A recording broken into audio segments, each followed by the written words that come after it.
We are back.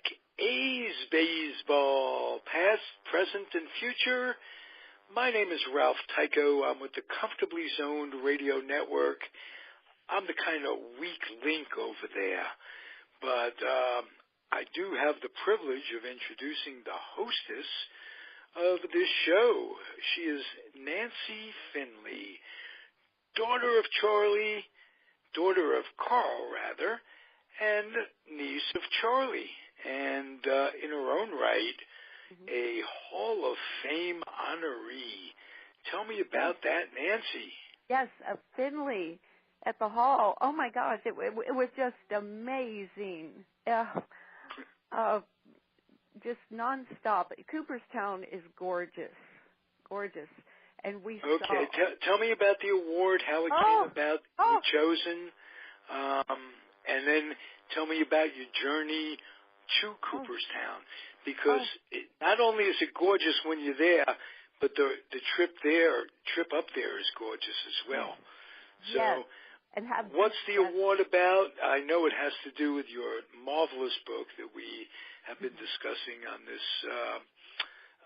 this offering, as it were, for 4 or 5 weeks now, and it's wonderful to talk to you. It's a well-deserved honor, but I want you to tell the audience about it. I was, in April, I learned I was chosen as one of the authors for the author series of 2017, which is what they do in the summer. Every week, one of the authors chosen has a date all to themselves, and tourists, anyone who might be there, will see signs letting them know who's presenting that day with a book signing. The books are in the Hall of Fame bookstore, and my day was last Wednesday, August 9th, and then yesterday was the actual last of the series. They do it in the summer. And, now, you thought all that was more important than doing this show last week, huh? I would have done it from my new smartphone if I knew how. Oh, I know. I'm just teasing. But this was... What a thrill! I was going to say.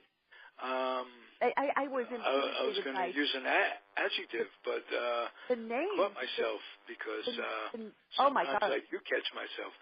But what a thrill for you! I know all Unbelievable. the other authors all had. I mean, to me, I have a big publisher, but I saw all these other authors with big publishers, and they had in their own right, I mean, these other books with mine. I just felt so honored to be chosen. Oh, nice. And then and then when I was there, my host, his name is Nate Tweedy. He walked me around and made sure everything went smooth. And my presentation was in what's called the bullpen, and it's a private room that seats about 70, 80 people. So most of the people there did not have my book. So really? And that was interesting. They were, I guess they were guests or there to see Cooperstown for the first time. And afterward, we had the signing, and it was a very long line. Very long line. And some parents had kids, and a lot of the little boys were very shy, and they were so cute. I wanted them to know anyone can do it. If we can do it, anyone can do it. And hey, listen, you're getting the word out there for future generations about the real Finley regime. That's right. The A's. Right. All the bull, all the stories that weren't true, all just that as you know it to be, and you lived it on the inside. I mean, you were right there. Oh, yeah. What a thrill it has to be to, just for your family. Have you heard from your cousins, and have they, are you close with them at all? Yes. Well, I was closer with them than our other family, because dads worked together. They were partners, and I have let them know. I actually work with my oldest cousin on genealogy, and I let them know. I know that it's painful. In the past, it's been painful for them to see what is said, and it seemed like they would rather just go about their lives and just think positive thoughts and not dwell on the negative. With me being so close out here still to the Coliseum and staying with Dad through the new ownership and just being closer. They did not come out here on a daily basis. Nancy, what role did your dad have with the new ownership? He was VP. He was a VP and then / mentor, because it was only Dad knew where everything was kept. Dad had his own filing. Where the bodies were buried. Yes. And I remember the first 3 months of '81, the winter, Dad would go in, and for about an hour or two, they would have a meeting to go over our intellectual property, because that part hadn't really been decided yet. The sale had happened, but then Charlie asked Dad to just do what you feel is right with intellectual property. Let them see what they want to keep, da-da-da. So Dad would come home and tell me how the day went. And so Charlie was out of it at that time. And I know my cousins didn't, they didn't know what happened with any of that. And so I just felt when I read what was some of the things being said, and then a lot of it was just not even, it didn't make sense. I would read some people say, yeah, well, so-and-so player left because he was tired of Finley's crap. What crap? That would really get to me, because I would actually go and ask for specifics. I would go online. I taught myself how, and then I would never hear anything. So I started speaking up. And if you're going to trash talk us, can we have specifics? And that's something that... Okay. Did the mustache thing bring the players closer to Charlie or further away from Charlie? I don't think that... If anything, it brought them closer to maybe each other. Well, that was... Yeah, that's been said and well publicized. But I want to know if it helped break the tension between the players and Charlie. I don't even know, like you said, you don't know what the specifics were.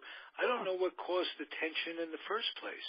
Well, I can imagine, because with Charlie, even in his private life, he was strict with his sons, but the girls could do no wrong.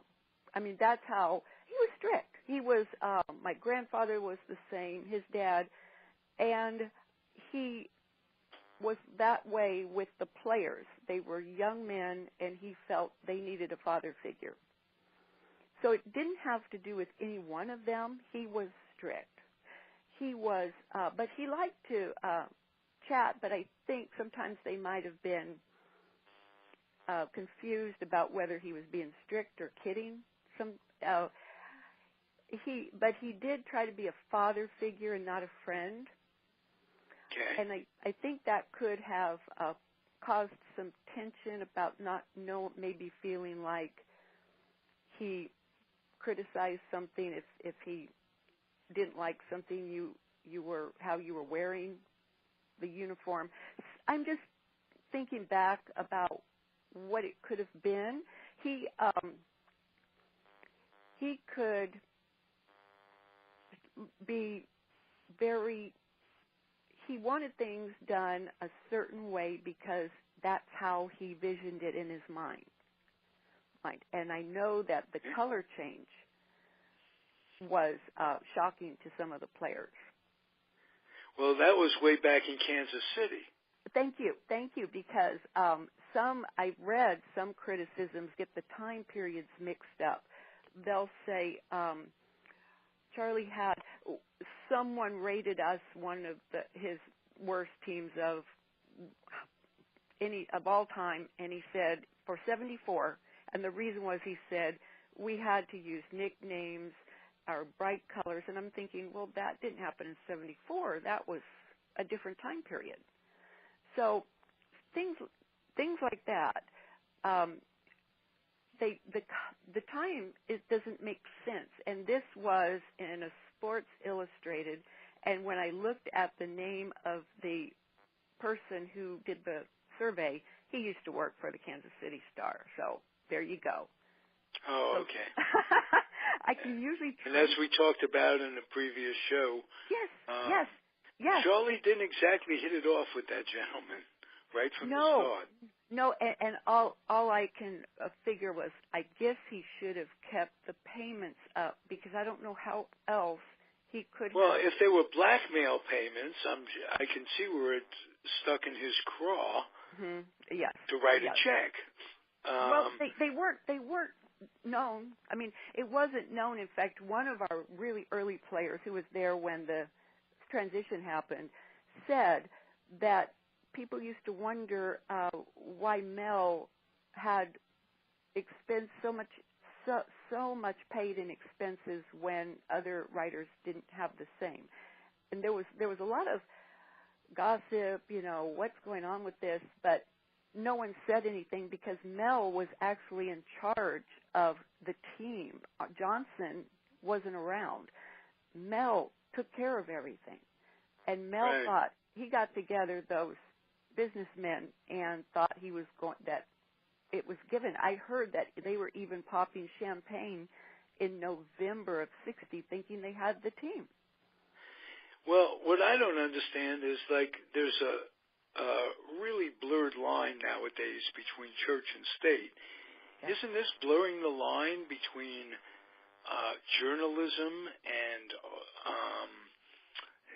and big business or owning the team? Or yes, doesn't that detract from his journalistic skills if people know they're reading him, but they know he's running the team? Exactly. I remember hearing how an editorial, an ad can't go on the same page of an editorial if it's about that company. And just over time, what I've heard didn't make sense with what was going on with the Star. And then I heard that Ernie Mel, in fact, Johnson. Did Ernie Mel own stock in the Star itself? It was employee-owned, so he must have, if that's what you call it. Yes. He was his own boss. I often wondered, well, where was the boss? Didn't anyone go to the boss? And at that time, there wasn't an owner. And he was in charge of that department for so long. The Roger Maris book discusses how Mel would hold court with a cigar at a bar, and it was well known that he had a lot of power back there. And Mel would, with the A's, he had McGuff, who had just started working under him as a writer, and he was writing himself checks before we came in. And apparently with Charlie really wondered what he should do about that, how he should approach Mel, and actually firing Frank Lane brought it all to the surface because everyone was angry, and then Charlie just mentioned it. But before that, Charlie was wondering how to deal with it, and he would not. It was like extortion, but it was, if you continue, you knew everything was going to be okay. Well, that's basically extortion. That's not like extortion. That is extortion. That's right. Now, I asked journalists. In fact, I looked for a book to see if there's anything out there about the changes in journalism over the years, or even sports journalism. Because some people say, Oh, that was common back then. I haven't heard about it.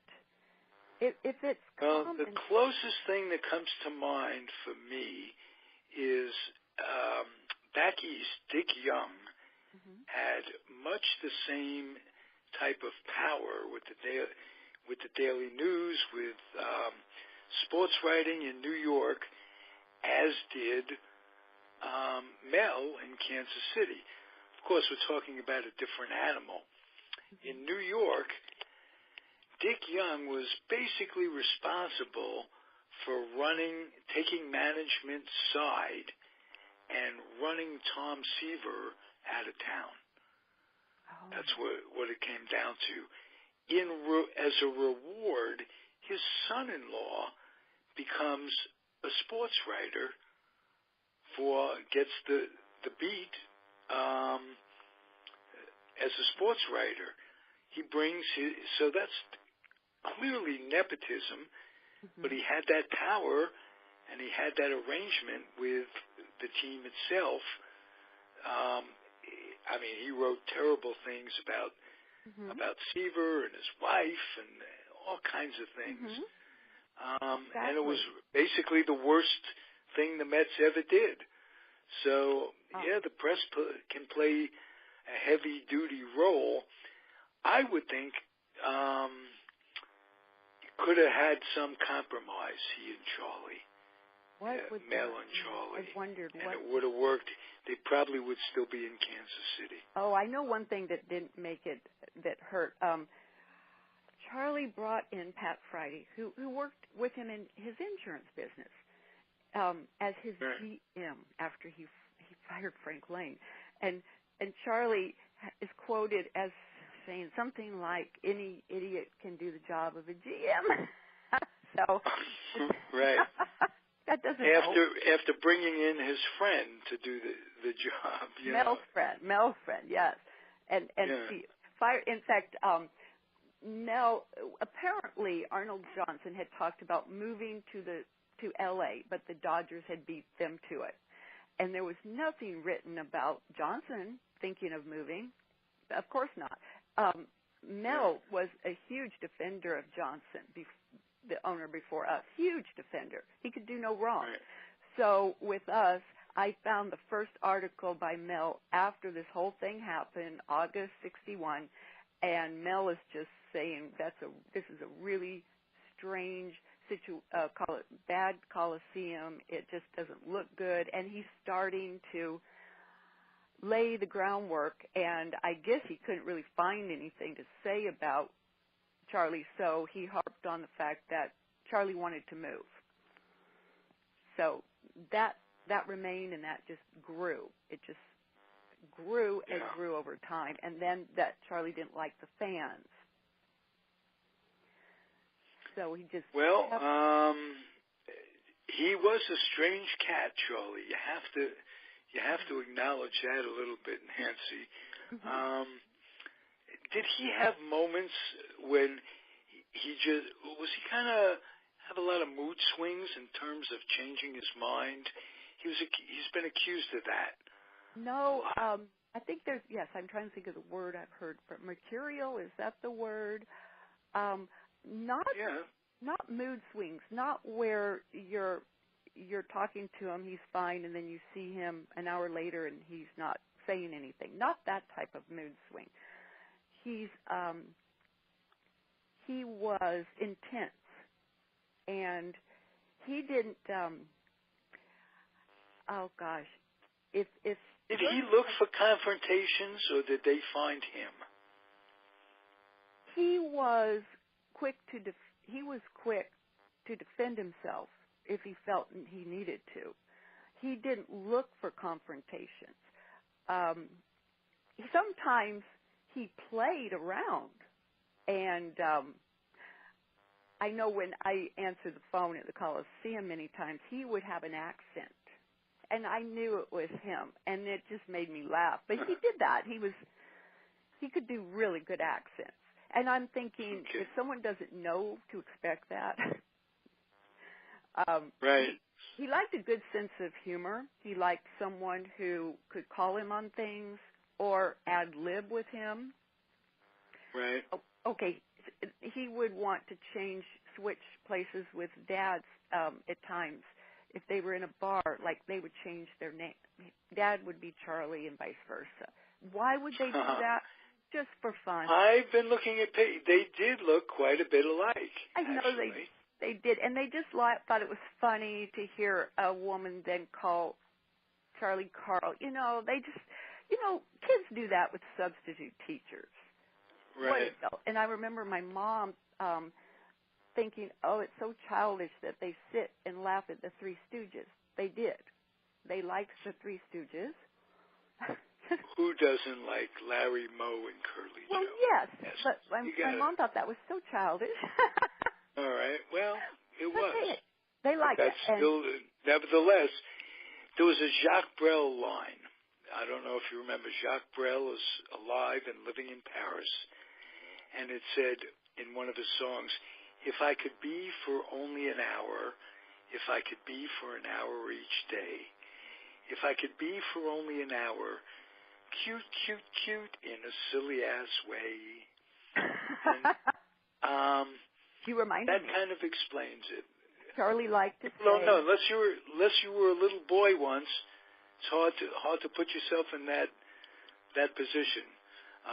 And you could be a little boy at any age. So they were just little boys. They did revert, and he did like to ask people, would you like to sit on my ASS, and because of the mule. Oh, right. So he would use cute. That. He would and double entendres, if you will. Thank you, and that caught people off guard. Or if you won't.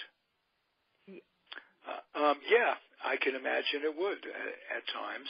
But hey, that baseball's a conservative. Baseball's a conservative family. Mm-hmm. There aren't many folks way out there on the liberal left, and he went through. Remember when he had the A's? There was a lot of social change going on. I heard. With the hair and women's rights and civil rights. Wow, I just didn't know that we looked like. I didn't realize our hair looked like we were part of the hippie movement. Right, on some level, and they weren't. It was the 70s were hard times for all of us in terms of those who couldn't adjust to the change. Really had a hard time, and Charlie was bringing change. The uniforms. He wanted an orange baseball. Mm-hmm. I still don't understand why that could be in tennis, but you couldn't do it in baseball. I know. It makes perfect sense, especially for night games and what have you. Mm-hmm. That didn't go down. He was responsible for the DH, basically. I think you were the one that said that he had his choice. Could have been designated runner. Or designated hitter. Well, and I remember it came through in January 1st. Mm-hmm. Right. Do you remember Herb Washington? Yes. At all, personally? I don't. I remember him. Designated runner that Charlie chose. I think he never had an at bat. And he was very fast, but he wasn't really a good base runner. There's a baseball card of him at Cooperstown. Oh, really? Yes, it's at our booth. Our display, I should say. Yes, I was taken on a tour, and I remember him, and I remember Morgan telling me he heard that we had a runner, and he thought that was strange. Right. But yes, we tried it out. And he was. I think he lasted the whole year. Herb Washington was a track star somewhere in the South, and they brought him in, and that was their strength. That was their strength.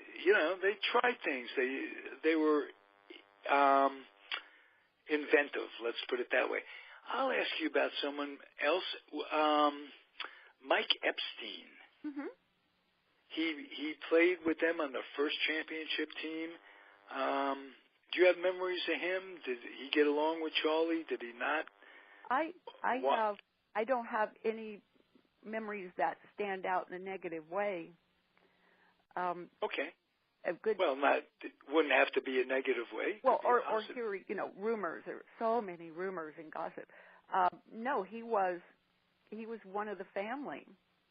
He came back in the 80s, didn't he? I don't think he did. Remember. No, I don't, but Okay. could be wrong. I was wrong once in 1958. Well, I don't know if you remember that year. Are you old enough, Nancy, to remember when I was wrong? No. Oh, okay, good. Well, don't emphasize that. Let's keep this between us then. Okay. Yeah, that's all right. That's good. Okay.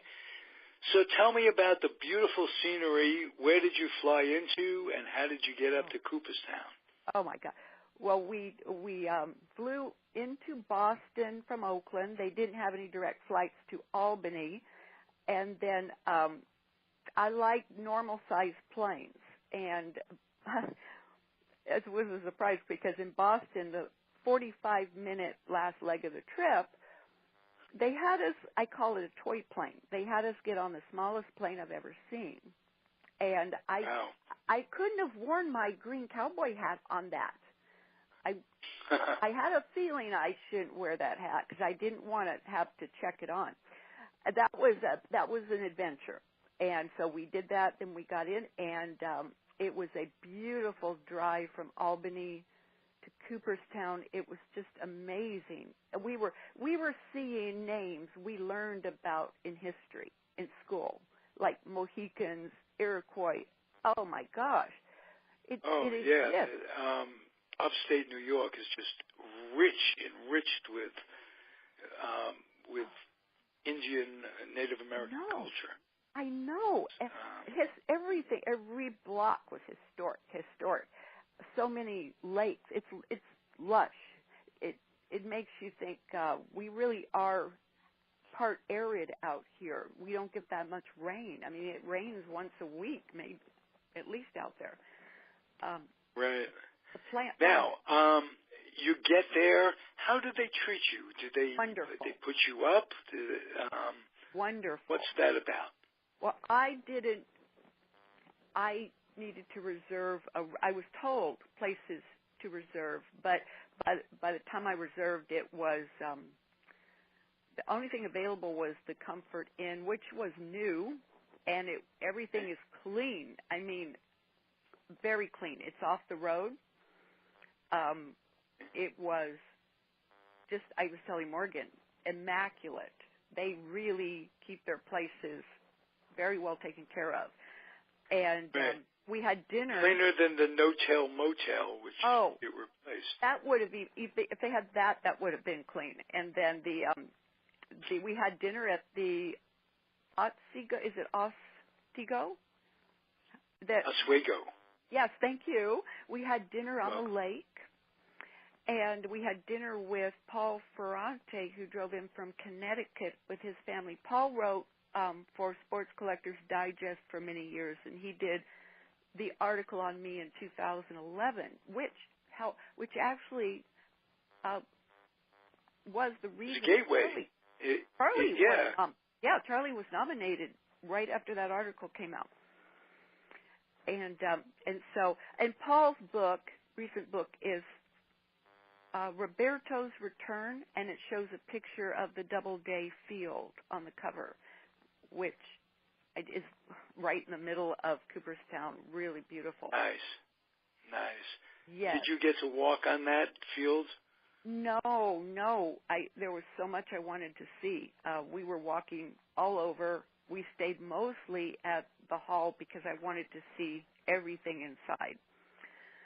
And my host was wonderful. But first question my host had was about the synesthesia. I have to pronounce it right. Synesthesia chapter. Okay. That about this genetic phenomena that our daughter has, and Charlie had every sign of. And because apparently there's someone who has a website about uniforms, and it's believed he has that. So I was happy to have that question. A lot of reporters showed up. And you got to reacquaint with an acquaintance of mine, a friend of yours, Teddy Kubek. Oh, yes, Ted. I spoke to Ted this morning. We're going to talk again later I'd love today. it if you could have him as a guest. I knew him when he was a minor league manager in the California League at Modesto, as a matter of fact. Yes. And I have a little trivia question for you. Yes. One of the coaches of the A's back when Teddy was playing was a man named Irv Noren. And I guess the trivia question is, which one of his daughters did Teddy marry? Because I gave away the answer. But Irv Noren, who was a coach with the A's back in Charlie's day, had a daughter, and they've been married ever since. So there you go. I'll ask him. Yeah. And one of his coaches when he was managing in the California League was a fellow by the name of Pete Rickard, who World Series guy with the Baltimore Orioles against the Mets, and another acquaintance of mine from way back, a New Yorker. And we're going back about 25 years in my memory bank. So tell me about meeting Ted. What does he have going? He's going to write a book, I understand. Oh, I reconnected with Ted. I was there. I was there with at our parties, World Series parties. But I was a young girl, and but they remember me, and I reconnected with him, and we have so much in common now with the book. Ted is going through what I went through when I had just finished my book. And so we were talking about what it's like to have the manuscript and how you have to do the table of contents and all that. And I think I'm excited for his book. I will let him describe it, but it sounds like it's something else that hasn't been told. And Ted has my book, by the way. Oh, good. Yes. Good. What was the hardest part about writing the book for you? Constant memories, wanting Dad back, wanting Charlie back, just missing them. It's so hard to, even walking through the Hall of Fame, it reminded me of that, and I want them back, and you can't change that. Yeah, of course. And I want to... How do you write an index? Let me ask you that. That has to be Morgan knows arduous. that better than I do. He is so good at putting that together. He's right here. How do you write an index? Put him on. I'm going to put him on. Yes. All right. Hi. Hey, Morgan, welcome back to Comfortably Zoned Radio, and in particular, the A's, past, present, future. Morgan, I had this question. You're the guy. Okay. How do you write an index, for crying out loud? That's got to be incredibly arduous. Do you have Microsoft Word? I do. I don't use it very much because it doesn't have nothing for me to color on. Never mind. That was silly little humor. But does Microsoft Word... What do you use then to write? I do. Jokingly, I said that I do use my I had no idea that it can help you write an index, though. Well, this is how my Microsoft Word works. Is let's say there's a word in the text and you want that to go into an index. Okay. You go up to the top. There should be a link that says Insert, and you go down to Insert till it comes to Insert Index. I think.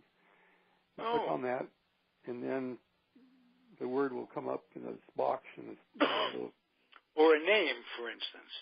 Or a name, anything you want to be in the index. Then you go to the back of your book, and with your cursor you click on a location, and then you go back to insert index again. Only this time there's another button you push to make it actually create the index. It's all in alphabetical order. It just appears where you designated you want it to be. What an age we live in, huh? Yeah, well, I've drawn the line. I'm not doing any more technology. I'm convinced that technology is actually making our lives worse rather than better. You know, I tell you, if you compare it with social interaction and how much it detracts from people actually looking at each other, hugging each other, you know, shaking hands, that kind of thing, you're absolutely right. And there's a book that can be written about that, as a matter of fact. But you need the technology to write the book. Yeah. So some days go better than others when you think things through. Thank you, Morgan. Okay. I appreciate it. Put your bride back on. Okay, hold on. All right. Ralph, can I have Morgan explain the Bowie Kuhn public information? Absolutely. It didn't go public enough. We're going to... Okay, here he is. Bring him back on. Hey, you're back. You're gone. You're here again. I don't know, Morgan.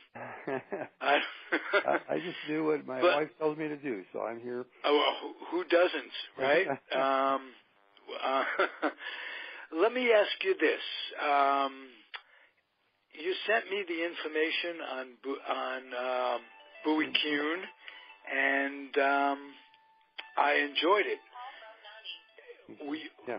It amazed me. Would you please elaborate on what you sent me? I mean, it's all ironic. It absolutely, given his critical way of the Finleys, let's put it that way. You guys were at odds. This must be unbelievable for you to read, because it almost brings a certain amount of peace to your lives, I guess. Am I right? We know that we're satisfied that Kuhn is not as sterling a character as the historians would have us believe, because, you know, Charlie never filed bankruptcy, but Kuhn did. Well, there's nothing wrong with filing bankruptcy. Let's start how he did it, from that. That's not the point. Yeah, but how he did it. How he did. What he did is he had a very valuable home. I can't remember what state it was, probably New York.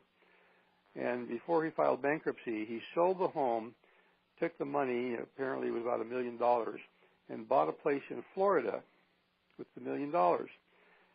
And the reason that's important that he do that before filing bankruptcy is in the state that he owned his house in. Again, I think it was New York. If you file bankruptcy, you lose the home. The trustee will take the home and sell it and use the money to pay creditors. But Florida, they won't. There's no exemption limit on what's called the homestead exemption in Florida. So he preserves his whole $1 million, doesn't pay off the creditors at all, and then he files bankruptcy, and the creditors all get stiffed, and the trustee might have found some money to process and pay some of the creditors, but the $1 million is safe.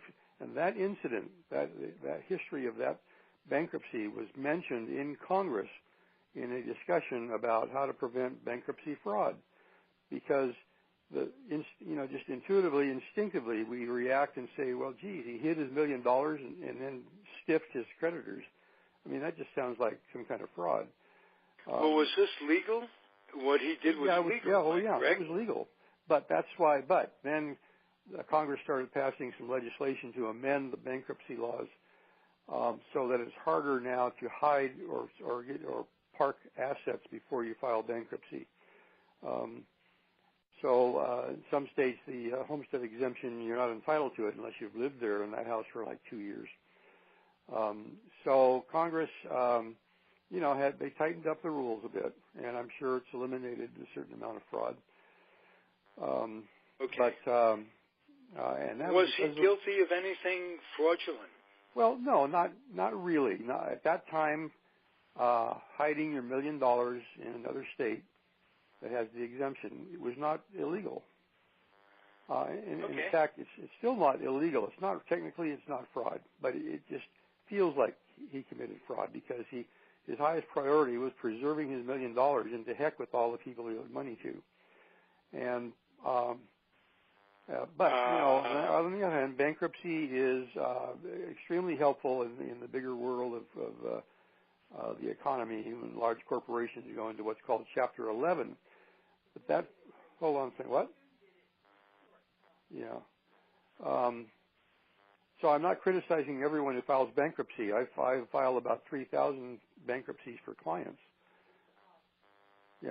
Right. But the point is that it shows that he wasn't quite as smart or as possibly not as ethical as Charlie. Charlie never stiffed anybody that I know of. And, okay. Well, you brought that to light, and you brought something in Charlie's character out.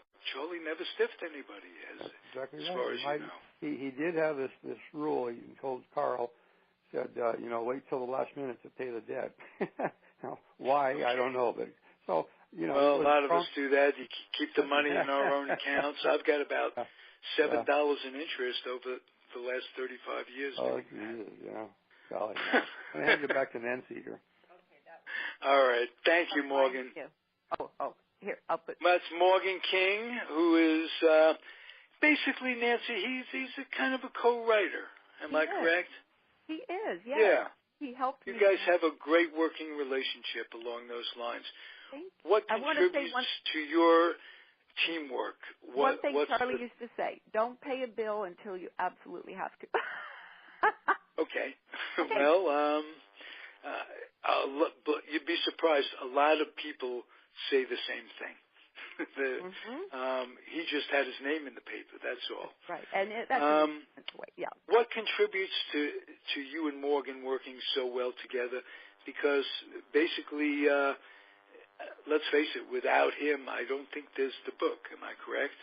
That's right. I think it's the same thing as with Dad and Charlie. I think it's ego balancing. Gotcha. That's a big one. Yes.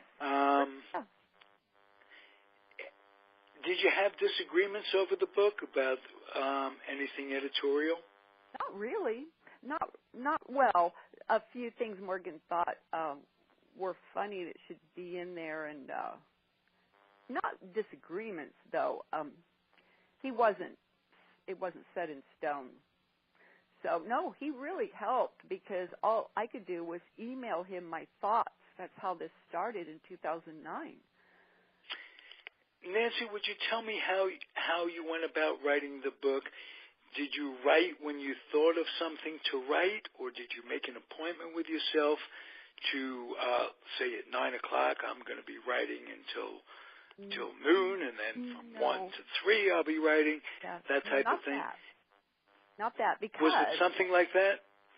Not quite like that, because if I do that with a set time, then I can't think of then maybe I don't have my thoughts. You know how a thought can come to you when you're driving or 1 in the morning if you're still awake. So, absolutely. Yes, so I had a lot of notes, and then I would put it together in an email to Morgan. That's really what we did. Morgan said, send me emails of all your thoughts. And so it was really just thought. And we tried to put it in a chronology. And after a while, it became huge, and some of it went over into other times. Or we'd have. Did you have the chapters as an outline, or did the chapters come in Morgan did that. as you wrote the book?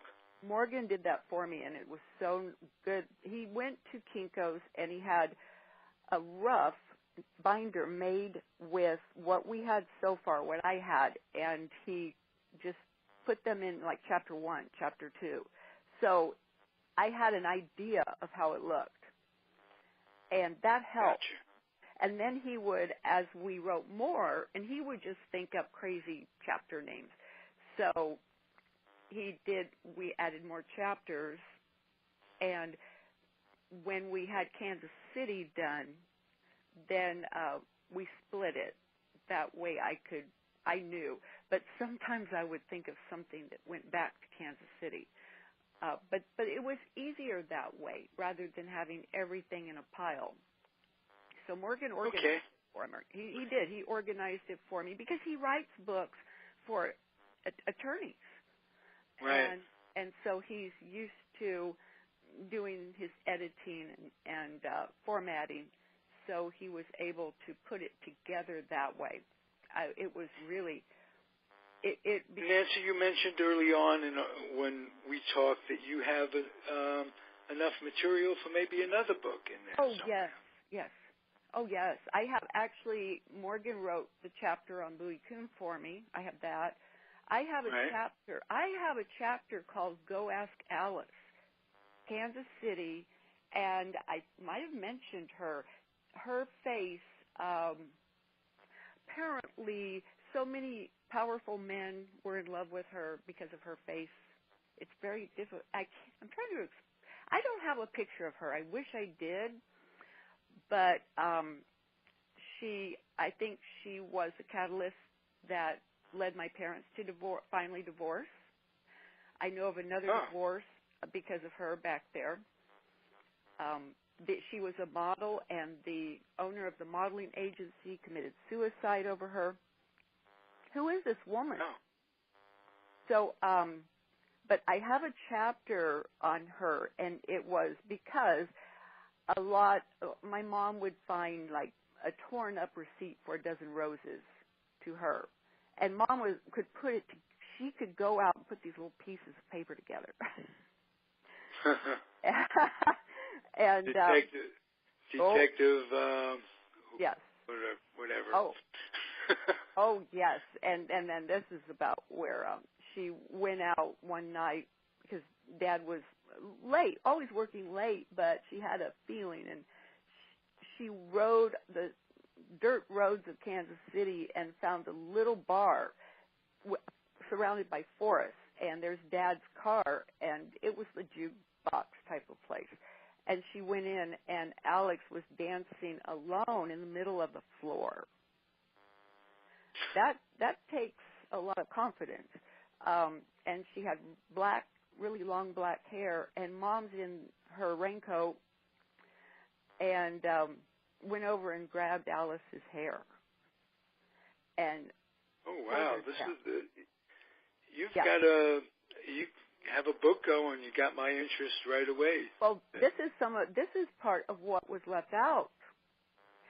And Dad was sitting over. He didn't smoke, but it was smoke filled, and he had a table in the very back, and he's going out the back door. But Mom's screaming at Alice, and Alice is saying it's over, and so Dad's like, yeah. But I can imagine it's, yeah. So. Yeah, that's a very interesting family. I have a question. See, I saved my questions up over the weekend. It's been 2 weeks. If it wasn't baseball, what would be your passion? Oh, my gosh. Oh, my gosh would be a passion? My gosh. Oh. Well, you know what? My other passions are geology, mineral collecting. Okay. It's interesting because a lot of my hobbies are male-oriented, and I think it's because I haven't had a woman influence in my life, except for girlfriends, Dad's girlfriends. But I'm really interested in, like, I've always wanted. I say when I get older, I'm going to go to Montana and sift for sapphires because that's the only place you find sapphires in this country. Okay. Or the diamond mine in Arkansas. Have you heard of that? No, I haven't. Yeah, the only place in the U.S. you can find diamonds is in Arkansas Diamond Crater Park, I think it is, and you keep what you find. You pay to go digging, and there's a lot of motivation. Absolutely. My father was a diamond dealer in his day. My late father. Really? Diamond cutter. Yeah, he would go to Europe and Antwerp. Go back to Europe. Yes. He was trained in Brussels. Oh my God, that's really a fascinating area. So he did the rounds. He bought uncut diamonds in Europe and brought them in to the country and sold them in the Diamond Club in New York. That's wow. Yes, the Diamond District. I've heard of that. Yeah. That's really. But I never heard that there were diamond mines in Arkansas. That could have saved him a lot of plane fare. Well, he could have gone down to Arkansas. At that time, he would have been the only Jew in Arkansas. You should have bought. You got diamonds? All right, I'll buy one. He should have bought some of the land down there. I mean, absolutely. That's Belgium is another big cutting location, isn't it? Well, Belgium was the back before the war. Belgium was the center of the diamond industry in Europe. I've known some people who do that too, and you have to be very trustworthy. I think one of my great uncles did that with colored stones because he came up from Brazil a lot, and he would have big aquamarines or barrels. Nancy, you had a great uncle. Mine was only fair, so you have a distinct advantage. I want to ask you about a player. I want to get a little bit about everything, and I want to ask you about one of my favorite A's and my favorite human beings. His name was Campy Campaneris. Oh, I love Campy. Campy. Was from Cuba, and he was a friend of Dr. Pearson, who was the A's spring training doctor in Mesa. And I got to meet Campy many times. Campy's a great guy, am I right? He's great. I have a picture of the two of us from the June catfish dedication. I need to find. Morgan has it. And it's with Campy and his wife, Evelyn. I just love both. I stayed with both of them. I could have talked all day with them. Oh, wow. He loves to fish. That's why I don't know along. if you... So he and Morgan were laughing together. So that's nice. Morgan likes to fish. That explains it. Good memory of Campy. He started in Kansas City with them and came over. He was one of the originals in '68 when the team was transferred to Oakland. Oh, he was one of my guys. I called him my guys. Yes. Yeah. And I wanted to make sure they were here when I moved out here. Yes. Dick Green, Campy, Catfish, and Sal Bando. My guys. Right. And he was the captain, Sal. I got to meet his brother Chris in the minors. He was a minor league coach, and he played a little in the majors too. But Sal was very, very steady. He was an excellent ball player, Sal Bando. And of course, Campy was a terrific shortstop. Campy's what a team! What a team! And people lose sight of the fact that basically Charlie scouted and signed these guys. Blue Moon Odom.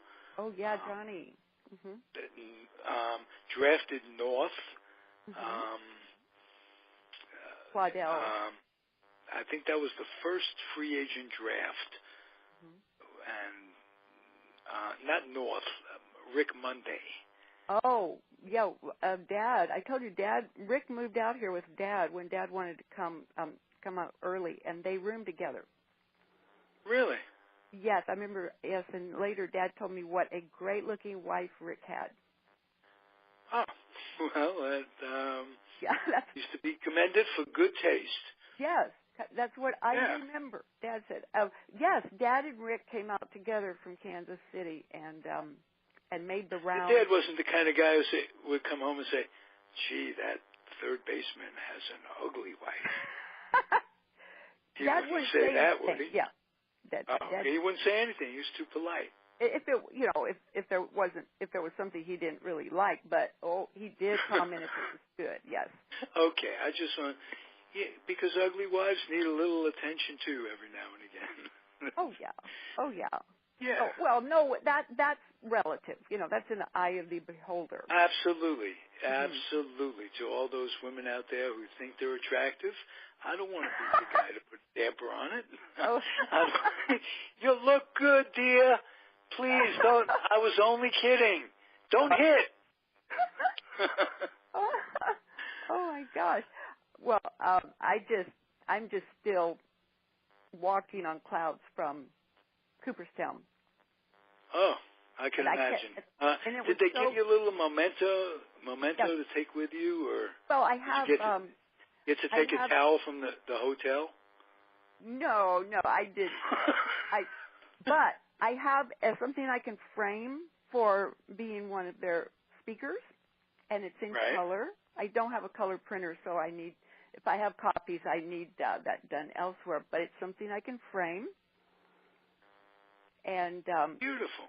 And then yes, and then I found out. And they were nice to you. That's the main thing. You deserve it, Nancy. Terrific. And they think next week we'll do the same thing again. We'll talk a little baseball. We'll talk some memories, and you could let me know who. I want your guess where the stadium is going to be. The new stadium in Oakland. Is it going to be? I want to get Dave Cavell on to talk about that. Beautiful. Let's do that. And I'm appreciative of you as a hostess on the Comfortably Zoned Radio Network. Thank you, Nancy. We're all comfortable, yes. Well, I make a living. Mm-hmm. What's that joke? Are you comfortable? No, I make a living. All right, Nancy. We'll be back same time next week. I want to implore you to just keep on keeping on, and same to the listening audience. It's a matter of putting one step in front of the other and doing it over and over, and be consistent. Thank you, Nancy. Be well. And thank Morgan for coming on. He taught me how to make an index.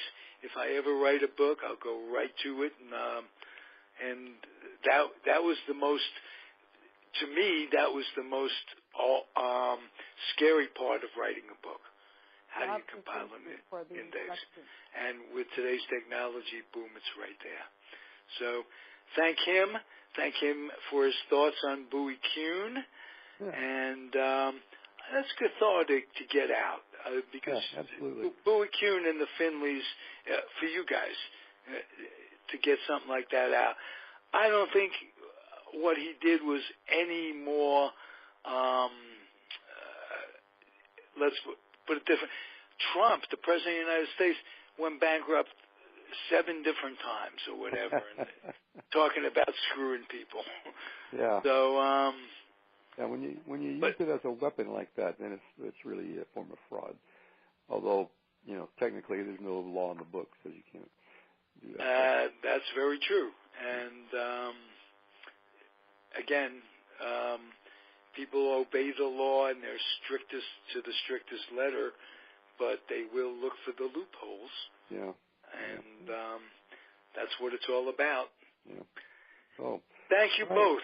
I appreciate it. We'll be back next week, same time, same bat channel. All right. Great. All right. Be well, both of you, and everybody out there. You too. Adios.